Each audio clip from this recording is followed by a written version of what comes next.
Bienvenue, a bunch formation. Je m'appelle Chris Vannini, and I am back from my European vacation. And I'm ready to talk some college football. I am not joined by David Ubben today. I'm actually joined by Sam Kahn Jr., my athletic colleague, my good buddy, my college football 26 rival. Sam's going to be on the show today to talk about a few things. Sam, how's it going, man? Going good. I actually was up late last night playing a little college football 26. When the kids go to bed, that's dad time. So got some work done, and then after I got some work done, I went and fired it up and won a couple games. Thank you, Devin Dampier. The very first game I played as soon as I got home, the first field goal I kicked was horrible. I had completely forgotten some of the controls. It took a little bit of time to get back into it. I actually played Dave in another thing. But Dave, speaking of David Ubben, he had the bright idea to move from Tennessee to North Carolina right before the college football season starts.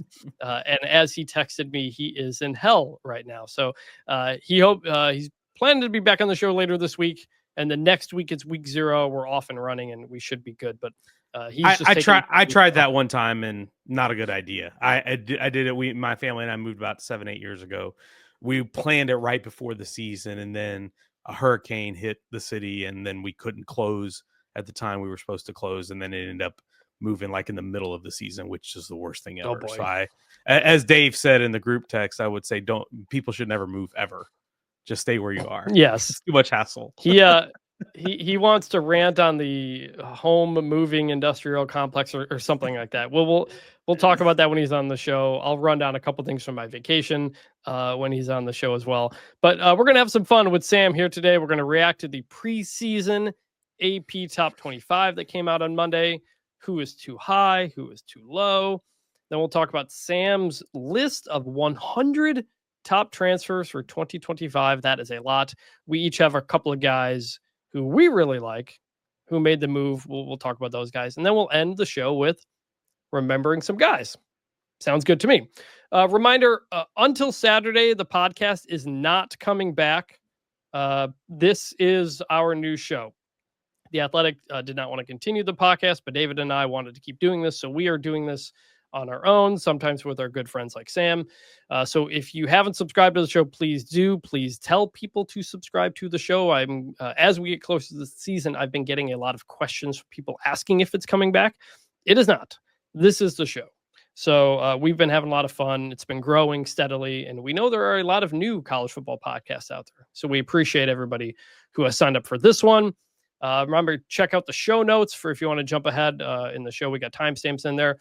Emails and feedback to bunchformationpod@gmail.com or bunchformation on all the social medias. Please give us a 5-star review if you can. We read everyone on the show. We have a couple new ones, but we will save those for when David comes back. So with that, let's jump into talking about the top 25. Let's jump into the media scrum. Well, I don't read the newspaper because it's garbage. And the AP Top 25. Oh, yeah. By the way, Sam, that's the first time Sam is hearing the wonderful Mike Gundy. What do you think? That was 17 or 18 years ago. Am I correct on that? I think 2008. Yeah, like right around then. Almost 19 years. Golly, Bobby Reed. 20 years. Bobby Reed. That was a guy, by the way, NCAA football 06 or 07. My brother loved playing with that Oklahoma State team and playing with Bobby Reed. He was good. He was a star. As a Houston resident, North Shore High School, big power high school program down here. Bobby Reed was a stud at North Shore High, and so I know we'll remember some guys later, but that's a remember some guys prime content right there. Bobby Reed, who sparked that, and then eventually transferred to Texas Southern, if I remember correctly, after all that. So. That sounds right. And yeah, I like I'm a man, I'm 40 is obviously the bit that everybody remembers from that Mike Gundy rant, but I love the one he takes at the media. So we have a little bit of fun with that. So AP Top 25, I'll read through this really quickly. We'll link to it in the show notes, but in case you haven't heard yet, number 1, Texas, followed by Penn State, Ohio State, Clemson, Georgia is your top 5. Wrapping up the top 10 is Notre Dame, Oregon, Alabama, LSU, Miami, Then 11 through 15, Arizona State, Illinois, South Carolina, Michigan, Florida. 16 through 20 is SMU, Kansas State, Oklahoma, Texas A&M, Indiana. And wrapping up is 21 through 25, Ole Miss, Iowa State, Texas Tech, Tennessee, Boise, the number 25 spot. I looked it up. I think it's like for the last 5 years, a G5 team has held that number 24 or 25 spot. They always got to throw one in there at the end. Got to throw them a bone. Throw them a bone, baby. Throw the G5 a bone. So that was one thing I took away from it. Also, 3 top 10 games in week 1. Texas at Ohio State, LSU at Clemson, Notre Dame at Miami. It is a loaded week 1. Like, not even just those games, but having 3 top 10 games as well. Sam, what do you make of the poll in general? The idea that we have the polls, that Ralph Russo, our colleague, is now voting in it and not running it. Any initial reactions on the general idea of the poll? Yeah, I didn't know, actually learned this morning when I read Ralph's story about his ballot that he had never voted in the poll, that his role was to just administer it and not vote in it, which is fascinating to me. But it is interesting to me that everyone has kind of accepted Texas as number 1. I don't think that's wrong necessarily, but it is interesting to see a number 1 team with as much turnover in key positions as they have. They have a new quarterback. They have a mostly new offensive line, a bunch of new receivers, new tight end. So they have some really elite defensive players returning, which I think is one of the big reasons why, because that's really, I think, what has carried that team the last few years, and their rebuild has been elite defense. I think if everybody remembers that Quinn Ewers start against Alabama when they lost at home, I believe it was in 2023 or 2022. I'm sorry. But they were in that game because of defense. And ever since then, Pete Kwiatkowski and that defense has been really good. They've recruited a high level. They get Anthony Hill. You got Colin Simmons. You got Michael Taft, the All-American safeties back. They're loaded on the defensive end. So they're going to be able to be in a lot of games. And a lot of people, I think, do believe that Arch Manning is going to be an elite quarterback. Count me as one of those guys. I think he's going to be really good. So, but when you think about how much Penn State, who also made it deep into the postseason last year, how much they bring back, they do bring back a starting quarterback. They do bring back a loaded backfield. They did bring in a bunch of transfer receivers who are pretty good. So did Texas. But it has been interesting to me to see Texas essentially be the consensus number 1 in the preseason polls. Yeah. Well, actually, speaking of Quinn Ewers, I texted you Sunday. Tough debut, NFL debut in the preseason for Quinn Ewers. You and I wrote that story about Quinn, that kind of back and forth, you and me, about why he left. He did have another year of eligibility in college, but he kind of just wanted to go out of the pros. Quinn Ewers for the Dolphins went 4 for 16, 63 yards, no touchdowns, 2 sacks, 2 lost fumbles.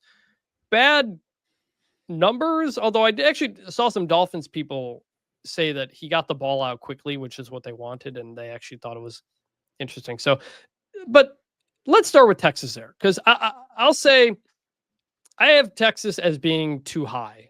One of the teams I think is ranked too high for a lot of the reasons you just said, which is they turn over so much, and it's not just quarterback and a couple other things. It's the entire offensive line. Like that has been a foundation. Like when you think about Steve Sarkisian bringing Texas back to the semifinals 2 years in a row to almost playing for the national championship, what stood out to me there is the offensive line and what he built, the number of guys, because under Tom Herman and previous staffs, they were terrible on the line, and Sark fixed that.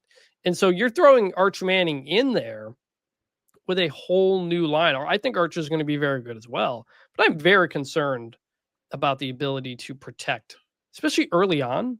You know, you got to go to Ohio State week 1. So they won't be number 1 in my preseason 136, which will come out next week, I think. I'm not saying Texas is going to be terrible or anything. I just think number 1 is a bit too high for me. Am I crazy? No, I don't think so. Because look, I think there's a lot of assumption that the young guys they have up front are just going to step in and be dominant or be really efficient, like you had the previous guys. They lost Kelvin Banks, the first round pick. They lost Hayden Connor. They lost Jake Majors, the center, who was a really critical piece. Cam Williams left as well. They do bring back some guys with starting experience, though. DJ Campbell's the one starter they return. He's got 16 career starts. Cole Hudson, who is an interior lineman, he has started in the past. He started as a true freshman. He has experience. Trevor Gooseby at left tackle, who's going to succeed Kelvin Banks, had to step in when Kelvin Banks was injured late last year. So, and I thought did pretty well. Did pretty well against Texas A&M. Did pretty well against Georgia. Acquitted himself well. They got some other experienced guys, Connor Robertson, some others. So there's talent there. I think there's talent there, and I think there's some belief in Kyle Flood, the offensive line coach, of his track record of development and being able to get these guys to play at a high level. So I think there's a lot of assumption that happens, but it's not automatic. And so if you are to question Texas and say, hey, I'm not ready to anoint them number one, O-line would be the big reason why I would say that, not because I don't think they're good. It's just because they're inexperienced there. But they do have Trey Wisner back at running back. Yes. CJ Baxter's getting back healthy. And then they've got some talented receivers. Ryan Wingo, who we saw flash as a freshman. Now he's going to step into a bigger role. DeAndre Moore was really reliable for them. So and then they brought in, I mentioned the transfers. They brought in Emmett Mosley from Stanford, who had a really good freshman season. So you get all that, and then it comes back down to the question: is Arch for real? Is this guy going to be who we think he is? Because a lot of people think he's going to be a Heisman Trophy candidate, potentially a number one pick. If Arch is not the quarterback, I don't know if they're number one. No, I don't think so. Because, like, a team that loses that much but still gets the benefit of the doubt is usually a team coming off a national championship or two. Correct. You know, a Georgia, an Alabama, that type of thing. And Texas hasn't gone that high. So I think the Arch factor is as much as any of it a reason people are putting them at number one. Who do you think might be too high? I have Miami as too high at 10. And I know they were in the playoff hunt last year before they lost that late season game, but I am just not on the Carson Beck train right now. We did anybody who saw, I'm sure a lot of you guys saw, we did the college quarterback tiers. Me and Antonio Morales did that in July and ranked all 136. Carson Beck ranked number 12, but was by far one of the most polarizing quarterbacks. When we talked to coaches, we talked about 40 plus coaches and staffers from around the country to get their opinions on these guys, and a lot of acknowledgement of his skill and what he's accomplished, but a lot of questions about, does he make good decisions consistently enough? Because it didn't look like that last year. If things break down and the play is not on script, can he do what he needs to do to get you out of that? Because one thing that made Miami great last year was Cam Ward's ability to freelance. When things broke down, his ability to get outside the pocket and make a play with his pure athleticism was impressive. I think Miami took a step down in quarterback. I think Carson Beck's good. I don't think he's what Cam Ward was in terms of physical talent. And I just don't think he's going to reach that level. So I don't see Miami being an elite team. They also only have, I think, 3 returning starters on offense. So they had to retool that unit a little bit. They do have some really talented defensive players, but I'm just not super high on Miami unless Carson Beck reverts to the form 2 years ago. And he doesn't have a Xavier Restrepo to throw to, who was a security blanket, or a lot of those really good tight ends. What will work in their favor, I think their offensive line is going to be really good, and their defensive line is going to be really good. So, but Miami's got some tough games right out the bat. Notre Dame, as we mentioned, I think Florida's in there as well. So we'll find out pretty quickly about Miami. But that was one I had kind of considered too. They may be a bit too high. Teams that are too low, we'll come back to high. But a team I think is too low, Arizona State at 11. And I'm not saying like top 5 necessarily, but this is a team that brings back everything except Cam Scadaboo. But you added a really good running back in Kane Udo from Army. You've got a couple of really good guys there. You're also going to have Jordan Tyson back, the receiver, a top receiver in the country who was not there for the playoff or for the Big 12 championship. Sam Levitt going into a second year as a starting quarterback. We'll have the same coordinators on all that stuff. I think the bear case for Arizona State might be they won a lot of close games last year, and that is hard to continue year over year. But I just think they'll be better and therefore not in as many close games as there. But I really like what they're doing on all sides. The defense should be really good. They bring back pretty much everybody again. So I think they've figured it out there. They believe in Kenny Dillingham. I love Sam Levitt. I drafted him in our Heisman draft. That is a confident dude who takes every single potential slight there is and turns it into motivation. They were one play away from beating Texas last year. I like Arizona State. That's a team I think like top 10. Like not necessarily preseason top 5, but I will probably have them in my top 10. Yeah, I agree. I got to see them up close and personal. I was at the Peach Bowl last year. Sam Levitt's magical. Love to see if he can be even better this year. But him and Jordan Tyson, a healthy Jordan Tyson, will be huge. And yeah, I love what they're doing. I love that staff Dillingham put together, I think. But the Big 12 is really difficult. The top 6. It is. You can make a case for 5 or 6 teams that I think are legitimate title contenders. You know what? I think there's 7 teams in the top 28. If you include the teams receiving votes, including the first 3 that just missed the cut. So, yeah, deep conference. And who do you think is too low? I had Iowa State, actually, to stay in the Big 12. I have Iowa State too low at 14. They are bringing back a ton. They've got 9 starters back on offense, 5 on defense, and some really talented guys. Rocco Beck, the quarterback, I think he's really one of the more underrated quarterbacks in the country. Really solid, really can get it done. Very poised, got some arm talent, can move around a little bit. They bring back most of that offensive line. Carson Hansen, the running back. I really like what they bring back. And Matt Campbell, I think, has finally figured it out. So, and when I say that, I mean going from a team that's kind of good and solid and is in the mix to one that now is a contender. Because they are now, to me, officially a perennial Big 12 title contender. When I mention those top 5, 6 teams in the league that can win the league, they are one of them, in my opinion. And that's even early in the Matt Campbell era, as he was turning them around. That's not a program we talked about that way. But now we are talking about them as a legitimate title contender in that league, which means a playoff contender also. But I really like how much they bring back. I think they play solid football. I think they don't beat themselves a lot. And I think they've got some real potential. I would actually, they're 14, I think. Sorry, no, where are they? They're 22. I'm sorry. They're 22 in there. I would have them in the top 16, I think. Now, I would maybe swap them in Kansas State at 17. I'm a little bit higher when it comes to quarterbacks. I think Avery Johnson is a tremendous talent. I'm a little higher on Rocco Beck than I am on Avery Johnson. I would maybe swap Iowa State and Kansas State at 17 and 22. Iowa State, they're one game away from winning the Big 12 last year. They make the championship game. They've made it, twice in 4 or 5 years now.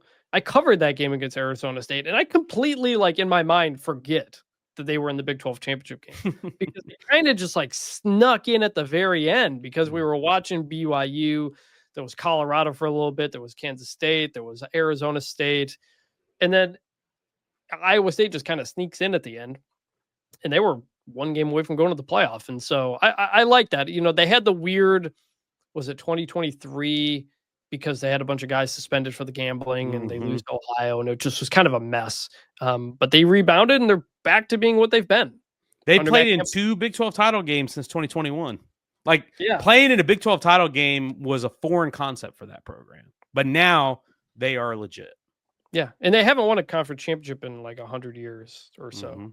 It's been a long drop, but that is a really solid program now. That's a good pick. Teams that are too high, going back to that, I'm going to say SMU at number 16. And it's not that I think SMU is going to completely fall apart. It's not that I think they were a fraud in that playoff game. I don't. I think they deserve to be there, deserve to get that spot. But they lose pretty much every playmaker off of last year's team other than Kevin Jennings, whom Sam Kahn was on the bandwagon far before any of us in the group chat, for the record. He was the Kevin Jennings guy. And he was right. But you have to replace a lot of talent at the pass rushing, at running back, at receiver. You do get RJ Maryland back, a good tight end. You will throw to him a lot. And Kevin Jennings, I think, is a good quarterback. He's the guy, second year as a starter. But you got to replace those key guys, and the schedule is a lot tougher. You got Miami this year. You got Clemson this year. You didn't play both of them last year. Syracuse as well. Louisville, who they did beat, but I think Louisville's going to be pretty good. Got to go to TCU. Got Baylor in the non-conference as well. It's a tough schedule. And so preseason 16 feels like one of those, well, they made the playoff last year, so they should be in here somewhere type of picks. I'm not sure yet if they're going to be in my top 25. They will probably be in that 20 to 25 range, but 16 feels high. Am I wrong? I can see them more in the 20 range. I wouldn't completely drop them out of the top 25, but I will say this: I do have faith in them from this standpoint. Ever since Rhett Lashley's been there, they've been able to retool that roster every year. They've been able to. They've been one of the better programs in my mind at finding value in the portal, finding contributors, guys that fit. Brashard Smith was kind of a revelation for them. Like he was not the guy going into the preseason that he was a wide receiver. Oh, right. He was a receiver. Then they moved to running back. Yeah, he's not somebody you're thinking, oh, he's going to be one of the leading rushers in the country, but they turned him into a playmaker. So I think with what they are able to do from that standpoint, I still think they're going to be a really good team. I still think they're going to be a contender in the ACC. But yes, they did lose a lot, especially on defense. And they lost some really big contributors, especially on that defensive front. Some of those guys are pro now. And so, but Kevin Jennings back is really big. And his second year as a full-time starter, let's not forget, he wasn't even the starter at the start of the year last year. He didn't take over until after game 3 as the guy. And so I'm curious to see and excited to see how much he grows as a passer and how much better he can be. I know everybody remembers that Penn State game, and it was a disastrous performance. And I think he would admit that. Rhett Lashley, everybody else in that program would admit that it was a really, really bad day at the office for them. But I would think he will learn from that and get better. But I could see them putting them in the 20 to 23 range in this poll. And the other thing, 16. A lot of those guys they lost were specifically Miami transfers. Mm-hmm. Rhett Lashley brought a ton of guys from Miami, former 4-star guys when he was the OC there, and they all hit. So, he's still doing that, buddy. He's still mining that. He's still mining that one, that program for talent. So, because they have a lot of former Miami staffers on that coaching staff too. So they're still doing that a little bit, but they've done a really good job of roster management in this current era. I give Lashley a lot of credit. That's the reason why they are where they are right now. All right. Who do you think is, anybody else you have too high? I'm going to hesitate to say this, but are we sure Texas Tech needs to be 23? And you're the guy who wrote the Texas Tech story. I have probably written spilled more ink about Texas Tech this offseason than anybody on this staff. I think they are a good team. I do not consider them the odds-on favorite to win the Big 12. I know they've talked about that as the expectation, and that it's playoff or bust, Big 12 title or bust in Lubbock for Joey McGuire and company. But I still have a lot of questions about a few parts of this roster. Baron Morton, the quarterback, for instance, he's been pretty good quarterback. His numbers are good, not super consistent. Has also been playing through an AC joint injury for the last 18 months. He finally got that repaired this offseason and is going to be fully healthy. So does that mean we get a better Baron Morton? Because I think he really is the linchpin to all this. They've outfitted everything else. Defensive line is going to be really good. They've got some pretty good pass catchers they brought in, good offensive linemen. That's the other thing. Portaling in an offensive line, not necessarily easy. They brought in multiple offensive linemen. Hunter Zambrano, one of the more higher rated ones. He's a guy who didn't play last year because of, I think it was like a sports hernia injury or something of that sort. He had to have surgery in the offseason, didn't go through spring ball. So he's been getting on track this offseason. There's a lot of those type of guys. Cole Wisniewski, the safety they brought in. Another guy, North Dakota State, really good player. Missed a lot of time last year with an injury. Was a preseason, was a FCS All-American before that. But again, taking guys like that who have an injury history can be a little tricky. And I don't want to say we get into this trap, I think, sometimes when teams take a lot of transfers, we almost treat it like National Signing Day. Like coaches say, oh, National Signing Day, we got to fill all our needs and we got all the recruits and we got a great class. I think we tend to do that with transfers sometimes. You don't always hit on all the transfers. I'm not saying that Texas Tech won't hit on a bunch of them. I think they will. But I do have questions about it. And so I'm not saying I'd probably put Tech at 25. And so I'm saying they're too high by a couple spots, but I'd have them at 25, not at 23. I still think I'd have Iowa State ahead of them. I still think I'd have Arizona State ahead of them. And I'd probably have Kansas State ahead of them going into the season. I might even make a case for Baylor ahead of them. Baylor brings back a ton, especially offensively with Sawyer Robertson. And they do not have two new coordinators. Texas Tech also replaced their coordinators. And I think they're very good coordinators. Mac Leftwich, Sheila Wood, thought they were great hires. But all that newness, what if it takes a little bit to gel? I just have some questions about Texas Tech. Yeah, it's fair. A couple teams, Baylor, by the way, third out of the top 25. And one of the teams I actually thought was too low was the second team out. This is the Utah Utes. I am coming out of Big 12 Media Day. The feeling I got from them more than anybody else was like, this might be the team that like they feel good about themselves. They have maybe the best offensive line in the country. You bring in Devin Dampier, the quarterback from New Mexico. You bring in offensive coordinator Jason Beck. They do have completely new wide receivers. That's kind of unknown, but I think this is going to be a kind of ground and pound, run the ball a lot type of team, especially with Dampier, and they're going to be good on defense like they always are. I'm also surprised that North Carolina did not get a single vote. Did not get a single vote in the top 25. Not that I think they should be in the top 25 or anything like that, but nobody fell for the Belichick buzz, so to speak. Nobody fell for the Belichick buzz at all. I mean, they turned that roster over a lot. And I will say I'm very intrigued by Gio Lopez. I think he was one of the best G5 quarterbacks in the country. Really, I think he's a legit talent. So I'm excited to see him in the ACC. But I would say I agree with you on Utah. I am very much on the Devin Dampier bandwagon. He's an adventure. If you guys didn't watch him play last year, it's the old Forrest Gump box of chocolates. You never know what you're going to get because you may get an amazing play where he jukes a few guys and runs for 30 yards.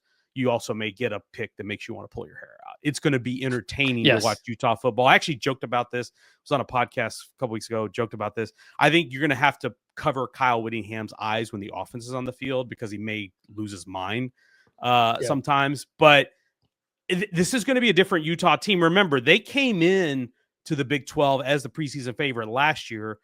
Obviously, it went sideways with the quarterback, with Cam Rising getting hurt. And, they had Isaac Wilson. They had a lot of turnover that position, a lot of injuries and all that stuff, offensive inefficiency. This is still a program that is built on toughness, physicality, and really good defense. If they can flip the script offensively and score some points and have a dynamic playmaker. Oh, by the way, not really a program that really lived on the quarterback run game, but Dampier is going to make that happen because Jason Beck's going to utilize that. It makes them really one of the more interesting teams of the Big 12 to me.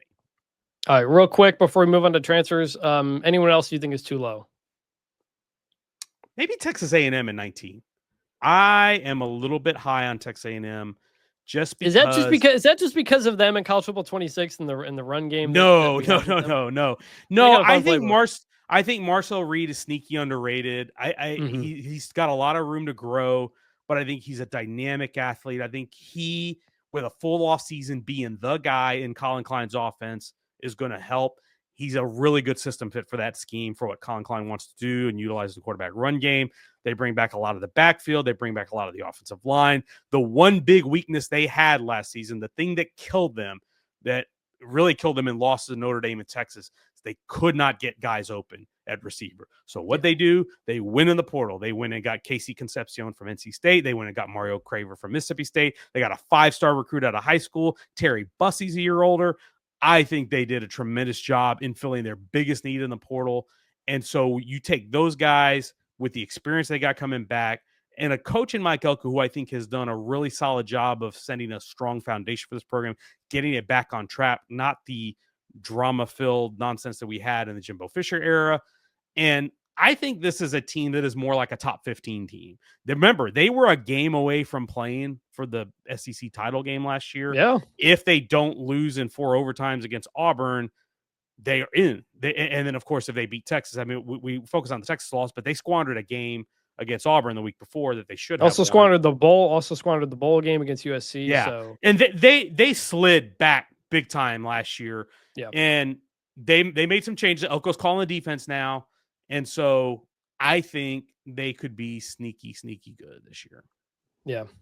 All right. So that's the preseason AP top 25 poll. We're going to move on to top 100 transfers with some takes on who we like and who we don't like. So we're going to put this in the Say What segment. I'd like to know where Lou Holtz is right now. And where is Lou Holtz? I don't know where Lou Holtz is right now. That's a good question. We're gonna Ryan let's Day go with probably 3. knows.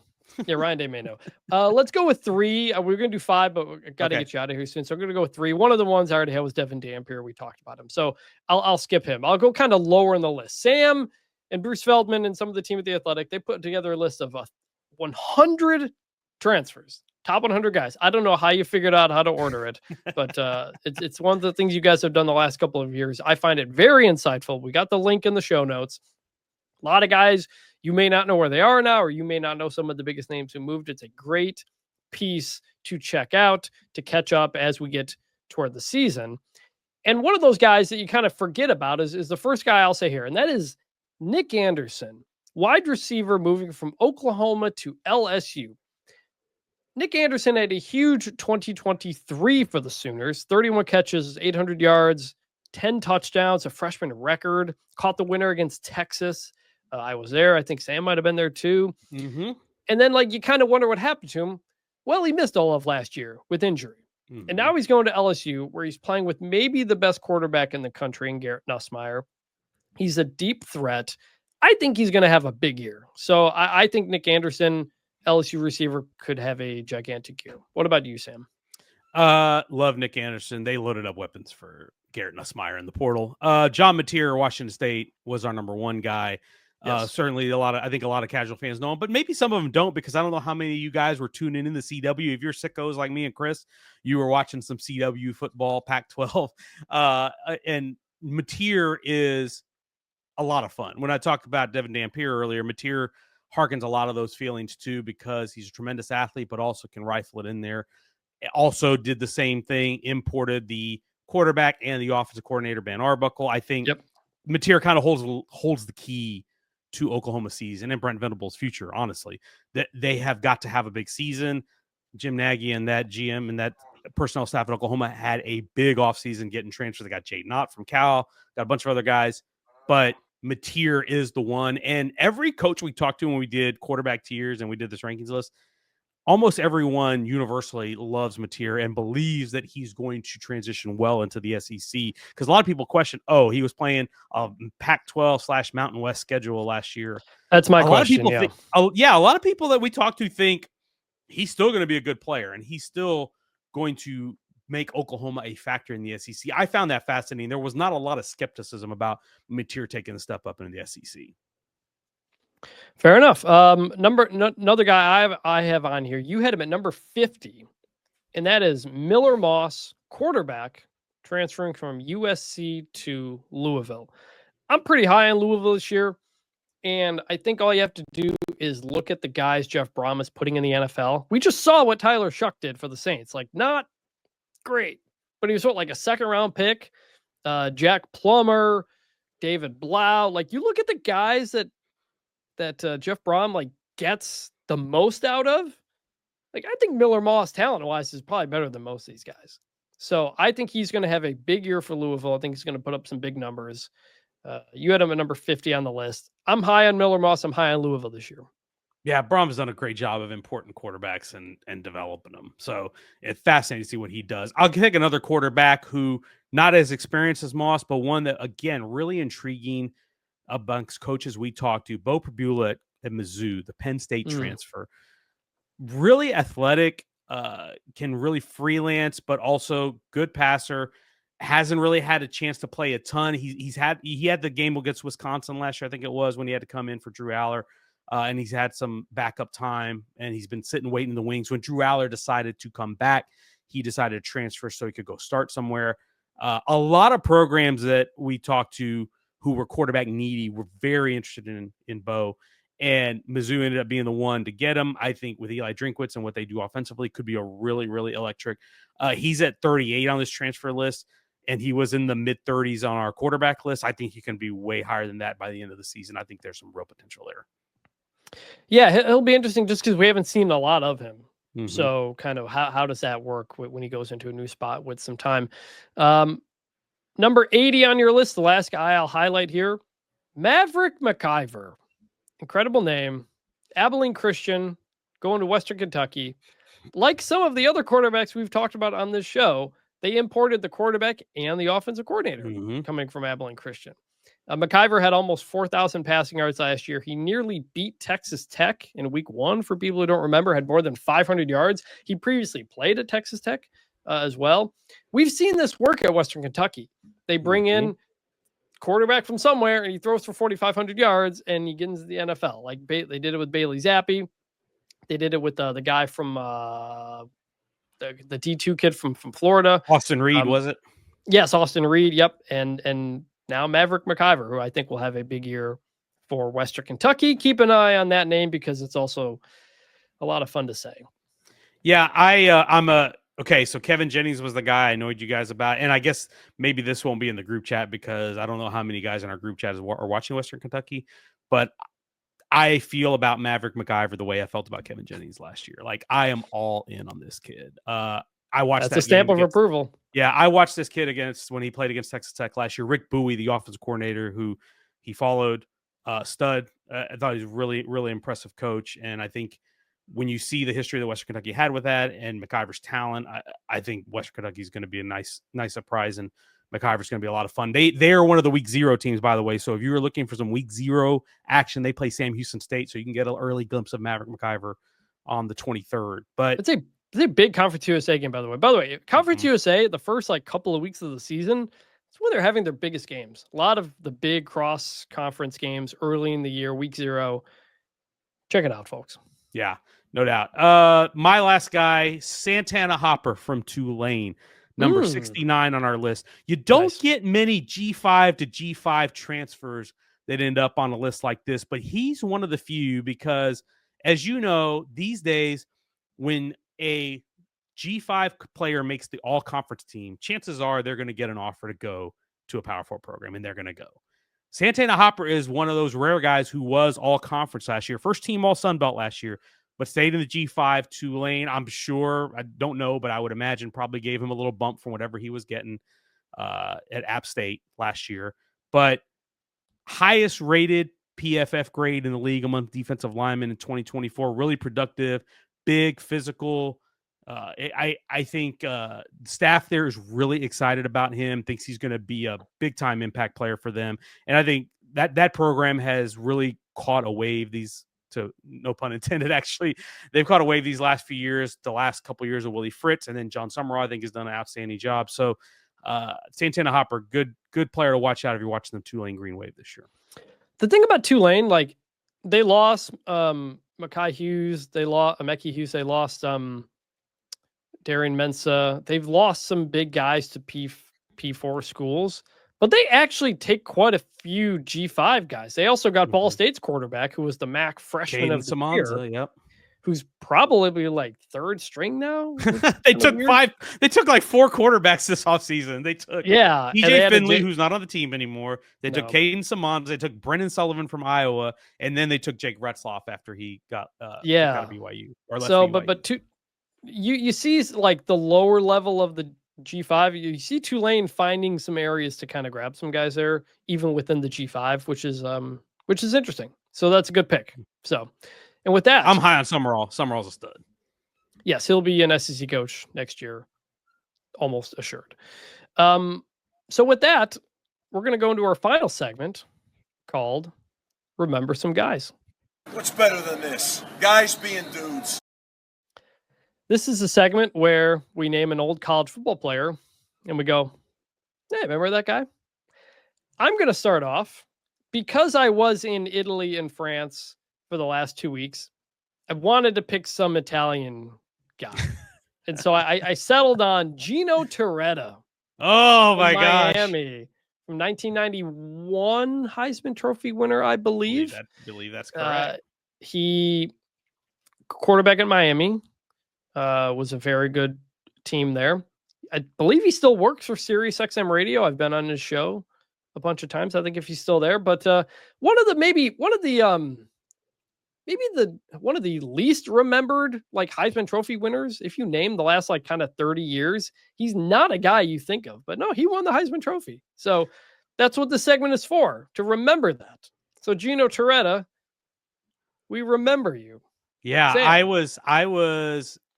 I would have been 8 years old, I think, when he won the Heisman. And he was the first Heisman winner I remember. Like that was the first time I was old enough to really remember college football. And I remember that my 91 Miami team being really good. I remember Gino Torretta winning the Heisman. And then, of course, 4 years later, Sports Illustrated had the article about shutting down the program or whatever. And we saw the documentary. And I was actually watching the U last night, the 30 for 30 on the U. Oh, nice. I always one of my favorite pre-bed activities is to go turn on an old 30 for 30, because especially one that I've already watched, because then if I fall asleep, it's not a big deal that I miss anything. But the U is a staple. I was watching that last night, and I was actually probably fell asleep around the time where they were talking about Dennis Erickson taking over the program, bringing the one back offense, which helped Gino Torretta get a Heisman. But great quarterback. Remember some guys. I've got to stay on brand as the Texpert with a Texas player, state of Texas player, I should say. And I was thinking about this because we were talking about the video game and playing a lot. One of the guys I used to use in the video game who was really good, especially at a school that you wanted to do a dynasty with, was Patrick Cobbs, the North Texas running back. You remember Patrick Cobbs once led the nation in rushing yards. I think he ran for 1,600 yards in, I think, 2003 or 2004, was the program's leading rusher, was part of 4 Sun Belt championship teams at North Texas. It's in his time there. And actually, even though he was an undrafted free agent, went on to play in the NFL for about 6 years. But he was a guy that I remember because North Texas had a run of running backs that were really good year after year after year. And Cobbs was one of those guys. I think really, if I remember, I mean, at least from what I remember, he was a guy that really started that run. But they had a lot of really good guys after that. His school record that he ran for eventually got passed by Lance Dunbar. But now he's back at North Texas. He went and coached some high school football for a little bit, and now he is back at North Texas as the running backs coach. He was hired by Seth Luttrell in 2019 and was retained by Eric Morris, and he's the run game coordinator, running backs coach at North Texas. So Patrick Cobbs, true mean green, bleeds mean green all the time. So that's my guy. I used to play with him on the video game and when it used to be called NCAA football, because the nation's leading rusher is actually pretty good. So you could actually do some damage in the video game with that, even if he was at North Texas. Yeah, they were, I think my brother and I you had to pick like a 1-star or 2-star program, I think, to start off with. And I'd always pick North Texas. They felt like a cheat code because they were good. They were always good. Like early on in the game, and you had Cobbs because they were winning Sun Belt championships every year. Yeah, that's why. Like, well, they're available. I'm going to pick them, and the recruiting was pretty good. So I actually went to go see them and see him during that run, because every time back then the Sun Belt champion would go to the New Orleans Bowl, if you remember. And I, with some friends, went to a Monday night football game early in the Houston Texans tenure when they played the New Orleans Saints at the Superdome. Well, the next night, North Texas and I believe Colorado State were playing the New Orleans Bowl. So we were there the next night, and so I got to see Patrick Cobb, North Texas, that night. So that's some good old memories for me. Back when I was in my early 20s, I could just leave town and go watch a couple football games somewhere without any other repercussions. Good times. Patrick Cobbs, Gino Torretta, we remember you. That's going to do it here on the show. I want to thank Sam Kahn, our good buddy, for joining the bunch. Sam will be on a bunch during the season as well as we get going.